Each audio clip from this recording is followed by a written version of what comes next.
Hello world, I'm Dewey from Learn with Dewey, and today we're going to be learning some English words around the kitchen. So let's get started. All right, so let's start off here. So in general, this whole area here that's all this metal would be called the sink. Sink. And this includes both sides of this as well as the, what we'll talk about in a little bit here, the faucet. All of this would be considered the sink. So for instance, when you're wanting to wash your dishes, you'd go to the sink to wash your dishes. Now, as I mentioned earlier, this is the faucet here where we have our cold and our hot water. Then over here we have, really is just called the sprayer. A lot of terms that we have around the kitchen and really just in general English are just kind of described by the use that they have. So you turn on your water here and you got your sprayer, because I'm spraying water. Sprayer. Now, a lot of times when you're washing your dishes, you're gonna need to use something to clean those dishes. And so we have our sponge. This is my wife's favorite sponge because it's a nice smiley face. So that's a sponge. This is another type of sponge that we have here as well. Now, when you're washing the dishes, not only do you need a sponge, but you're gonna need some soap. So over here we have the soap container. Sometimes a more fancy term would be the soap dispenser. And then really the difference between those words is soap container refers to something that holds the soap, whereas a soap dispenser is something that will like provide the soap. So for instance, I'll go like this and it dispenses the soap into my hand. Soap dispenser. Now I'll wash my hands. Let me go grab a towel. So here's our towel, kitchen towel. We'll use this for drying our hands, drying dishes, that sort of thing. Okay, so continuing around the sink, we also have our drain stopper. And kind of like the sprayer, its use is described in its name. So we'll put this down into the drain, so that way we can fill up the sink with water. And if we want to let dishes soak, So again, this is the drain stopper. Continuing around the kitchen, let's now talk about this flat thing here. This is what we would call the counter, or another term would be the countertop, which would refer specifically to this top part here. But this is the counter. Normally every kitchen has these and they kind of wrap around. Now, right next to our sink, on the counter, we have our drying rack. So after we washed our dishes, we'll set them over here to dry. So we'll have things like a knife that's drying. We'll have a cup. This is a cup, or also sometimes referred to as a glass because of the fact that it's made from glass. Normally when you say, can I have a glass of water? You're only referring to a cup made of glass. Whereas technically a window is made of glass, but you never refer to a window as a glass. Just a cup made from glass, you might say, can I have a glass of water?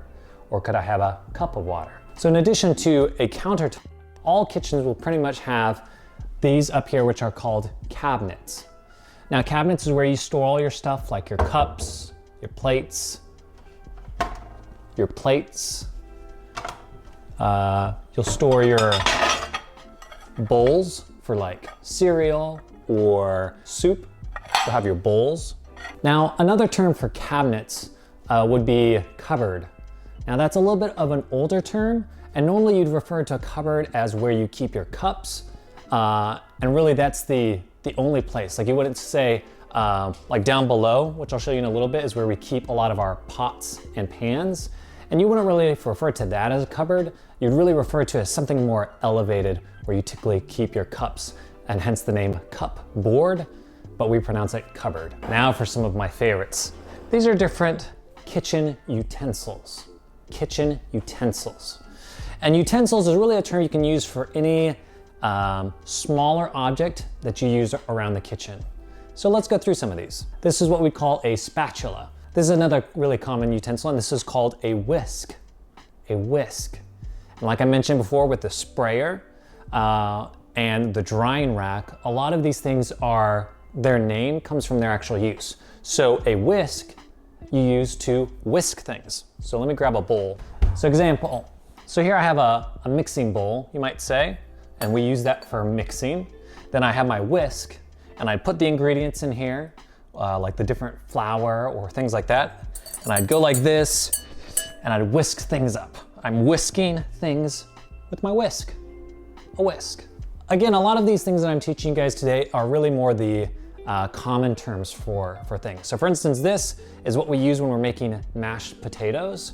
And so what I've always grown up calling this is a masher, because you take your potatoes, you put them maybe in a bowl, and you're gonna mash them, which is another term of like crushing or pressing, but mashing your potatoes. So growing up, I always called this a masher. And if you said that to someone in the United States, they probably know what you're talking about. But there may be a technical term, but I don't know of anybody who uses it. All right, continuing around, we have one of my favorites. These are called tongs. Tongs. It's kind of a tough one. And there's kind of a joke around American fathers when they're cooking, that they always have to test the tongs before they cook. They test the tongs by going like this. It's very satisfying. So a lot of times you'll see fathers, American fathers, when they're getting ready to make hamburgers on the grill, they'll test their tongs and do a little click like that. All right, continuing around, we have a ladle. A ladle. And again, this is more of an older term. So you might say in like the olden days, many years ago, you would use your ladle to get maybe soup out of a bowl to serve it to people. And you'd say, I'm ladling this up. But really, we don't use that as often anymore, but the name has still stuck. So it's called a ladle. All right, I think that's about it for here. We have some other basic things like a wooden spoon. Wooden spoon. We'll talk more about some of the standard silverware, which we'll get to that word in a little bit in just a moment. So now moving down below the counter, we have what again is really common in the United States is a dishwasher. So though a lot of times we'll wash dishes by hand using the sink and the drying rack, most American households will also have a dishwasher,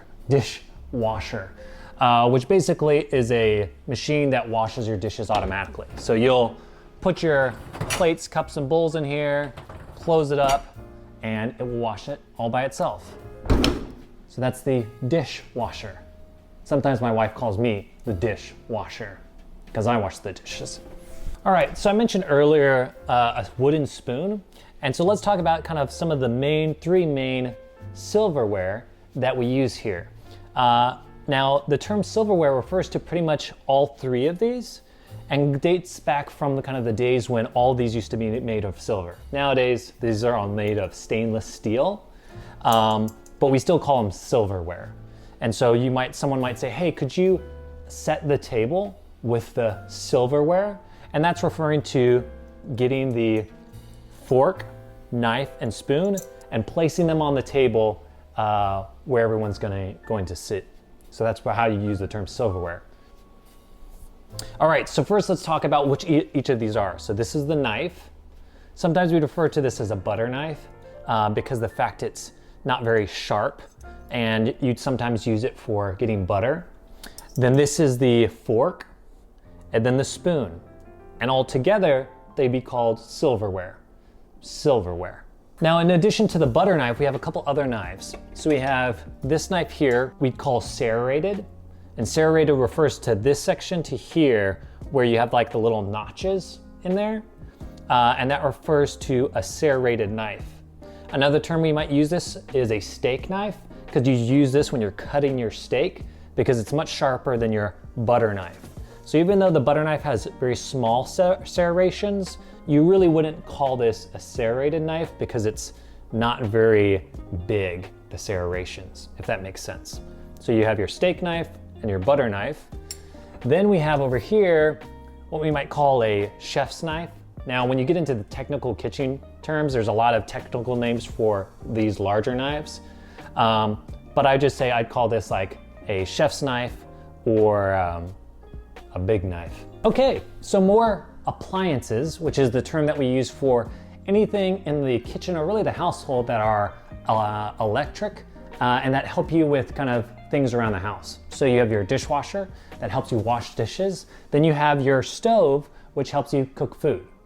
Now the stove gets a little confusing with some of the terminologies because down here in this section, you have the oven. So this is where you'd bake things. You would bake in the oven, say bread, or maybe a roast, which is like a big chunk of meat. But then up here on the top, you have your stove top. Technically, this entire thing is called the stove, but really it's just the top here that is called the stove top.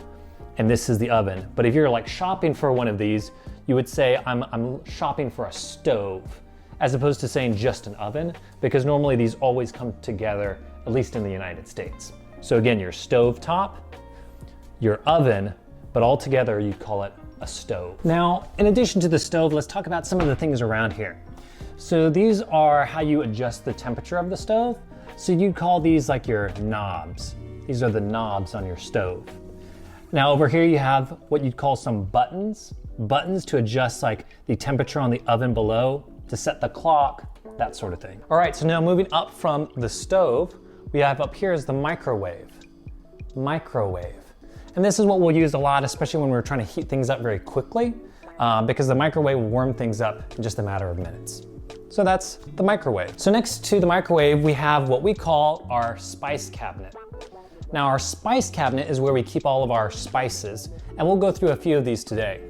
So some common ones you'll have is you'll have pepper, and this is really common to have on the table. You'll have two things. You'll have salt and pepper in the United States, and something like this where you can actually take these small peppercorns and break them up into smaller pieces would be called a grinder. And so this is a grinder or a pepper grinder. Now also we have some things like hot sauce, which would be spicy. You'd have things like, we have chili powder here, which is used for a lot of like Mexican cooking, which we really like here in the United States.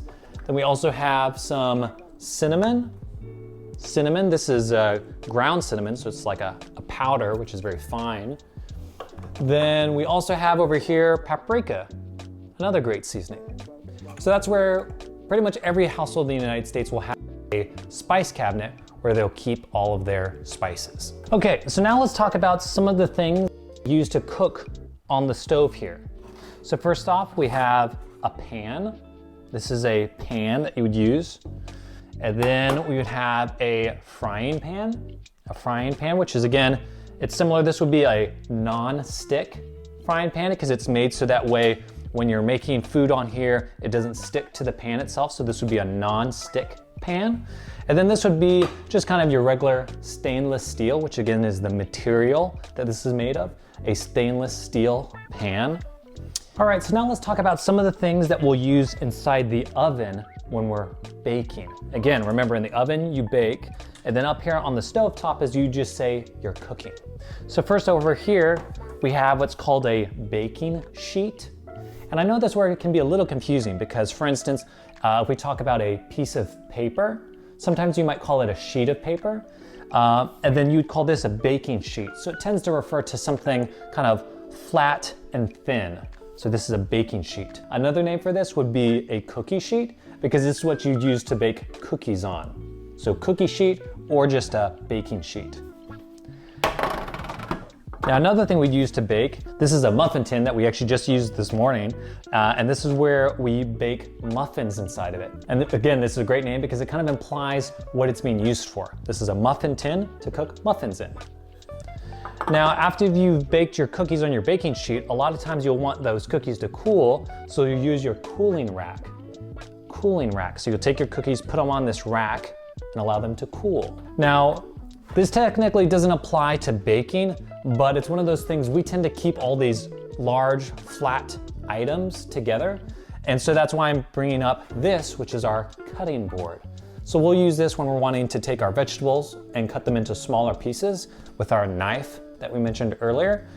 And we'll use this cutting board. All right, I hope you all enjoyed our tour around the kitchen as we learned some new English words. If there's another room in the house you'd like me to do a video like this about, comment that down below. And And don't forget to like and subscribe this video, and I'll see you all in the next one.